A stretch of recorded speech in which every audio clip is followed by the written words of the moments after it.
In this Tainted Grail, the Fall of Avalon video, I'm going to be talking about the second major update that just came out for the early access of this game, patch 0.7. We're going to be going through what's new, what new weapons they added, new spells, new armor, new enemies, the new zone of the game that was added, so there's a lot more content.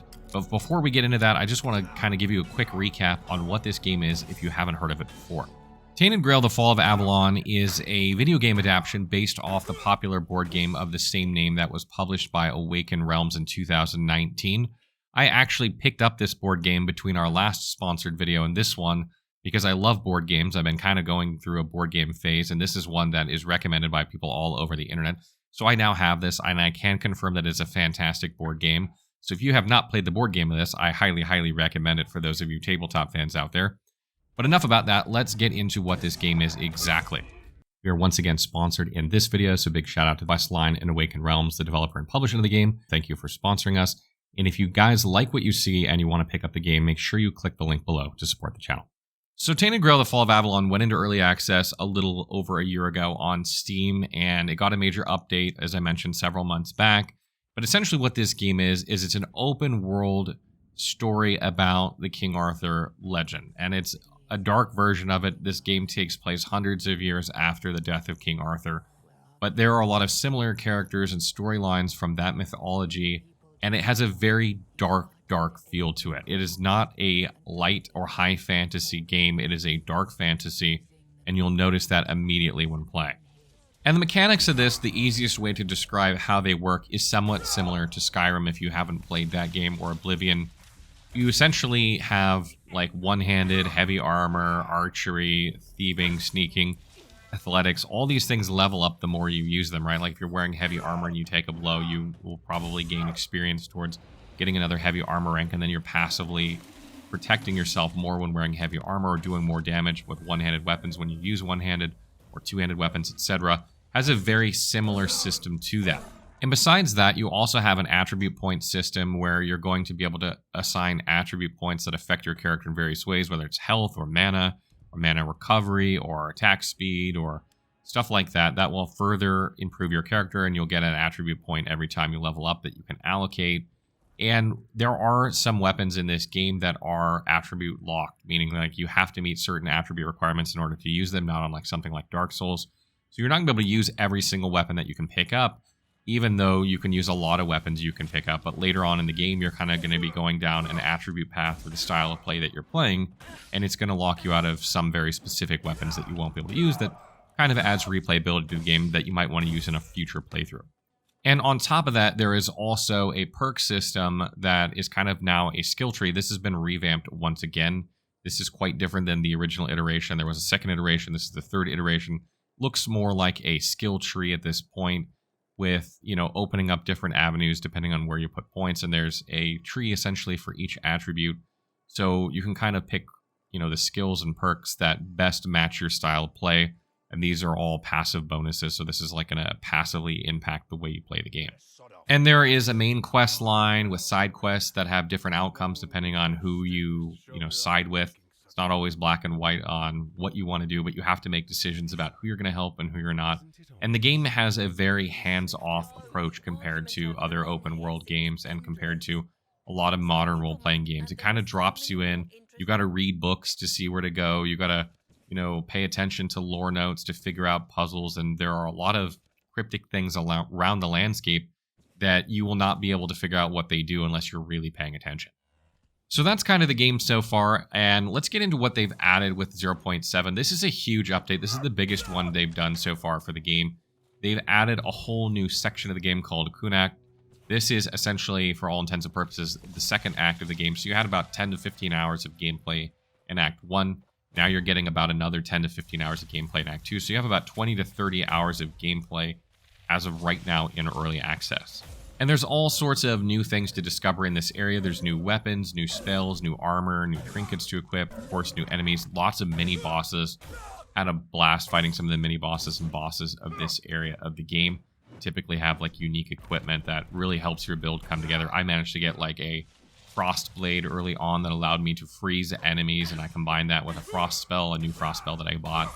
And I was able to sort of just freeze enemies and cheese my way through a lot of really hard fights by rendering them immobile. And one of the things I really like about this game so far, we'll see how the full version of it is that it lets you make an overpower build and enjoy it. You know what I mean? Like, I miss the days where games didn't try and balance everything so everything was equal. If you found something that was busted, you could just play it and have fun with it. Larian allows you to do this in their games, particularly in the Divinity franchise.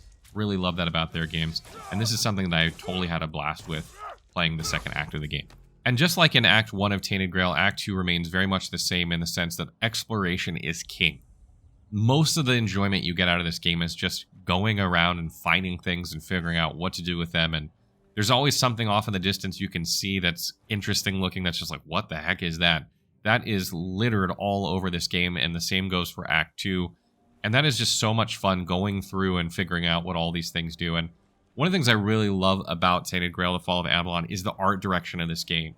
The art direction, the feeling of the game, the dark nature of the game is so present when you're playing, and it really makes you feel alone, but like you just can't wait to explore it at the same time. It has this almost, old school Witcher vibe that you're playing with, where it's like, everything's messed up, but you got to get through it anyway, and you really, really enjoy that when playing it. And I feel like Tainted Grail has that X factor that Bethesda hasn't captured in a long time in its open world games.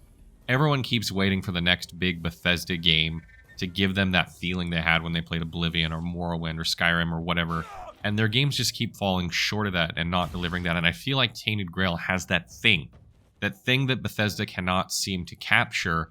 Tainted Grail has, and the problem that Tainted Grail has is that it doesn't have as much polish, production value, huge studio budget going into it, but it has that intangible thing that can't be replicated by a lot of studios out there. So if you've been looking for a really good first-person open world game, I think Tainted Grail is going to be there for you. Whether you get it in early access or if you get it at full launch of the game, it's going to have that something that those games are missing that you just miss about games in general. And you absolutely don't have to take my word for it. You can go on Steam, look at the Steam reviews there. This game is very well liked on Steam. And this is a platform that is absolutely known for review bombing and not putting up with anything it doesn't like. This game is getting very good reviews on Steam as it is right now, and I can only imagine how they will be at the full launch of the game. But other mechanics have been added to the game as well. The game doesn't play exactly like it played before. If you played the early access, you'll notice this immediately when you play 0.7. They've added a bonfire mechanic now where you can create like a fire, not anywhere, but a lot of places on the map. This will allow you to rest, to change the time of day from like night to morning if you want, or change it from morning to night if you prefer. You can level up here at these checkpoints that you can move. You can fast travel from them. You can cook food at them. You can actually identify items at them as well. And you can kind of create a barrier around yourself to protect you from the night as well. And this leads me to another new mechanic they've sort of added, which is at nighttime, new enemies will appear and also other enemies will become harder to kill. And they'll have new drops in them, which are these unidentified items that you'll be able to pick up, and also a new resource that you can use. And when you go to your bonfire, you can use that resource to identify these items to see what you got. And it might be consumables, it might be equipment that you can equip, like trinkets or something like that, or maybe a weapon. So there's kind of like a risk-reward system to playing at night. You get more loot, things are harder, you can't see as well, it's more dangerous, but you're going to get rewarded for that in terms of more loot and stuff like that. So there's like this new system they've added with that really only takes place at night. Some enemies will drop this resource as well, but it seems to be focused predominantly during the night of the game. And the last thing I really love about Tainted Grail, The Fall of Avalon is the customization of your character. I feel like, going through all the things I said before about how you can customize your character, it really feels like you make a character that plays how you want to play in this game. You can try out just about anything you can find. As I mentioned, some weapons are going to be locked out to you later on as attributes go higher in one direction. You don't have the attributes of another attribute, leveled up, so you can't use them. But otherwise, you're going to be able to try all these different spells. You're going to try different weapons. You're going to try different armor. You're going to try different tactics, whether it's light armor, medium armor, etc. And you really feel like your character coming together. And I really, really like that. If you know anything about this channel, I'm a huge fan of builds and games that allow for huge build variety. And so far, Tainted Grail has excellent build variety and customization, allowing you to really play the way that you want to play. So that kind of wraps up my video on the new update for Tainted Grail. I don't have an exact timeline when the game is going to go into full launch. It's expected. It was 9 to 16 months in early access. We're right around the 1-year mark-ish right around now. So I would expect that, you know, within the next 4 to 8 months, we're probably going to have a full launch of this game. And this is a game that I just cannot wait to come out, honestly. It's a game that's totally a passion project. Doesn't have the budget of some of these big games out there, but it has that thing about it that just makes it a great game that, you know, cannot be replicated by some of these big studios out there, no matter how much money they throw at. And I love getting sponsored for a game that I absolutely enjoy. I have over 50 hours in this game already in early access, having just played around with it. Can highly recommend this game. This is our 3rd sponsored video, if that tells you anything about this game. So big shout out to Awaken Realms. Thank you guys so much for sponsoring this video. If you guys like what you see, if you haven't picked it up already, you can use our link below to support the channel. And if you want to wait till the full version of the game, which shouldn't be too much longer, just keep this one on your radar, because I guarantee you it's going to be a good one.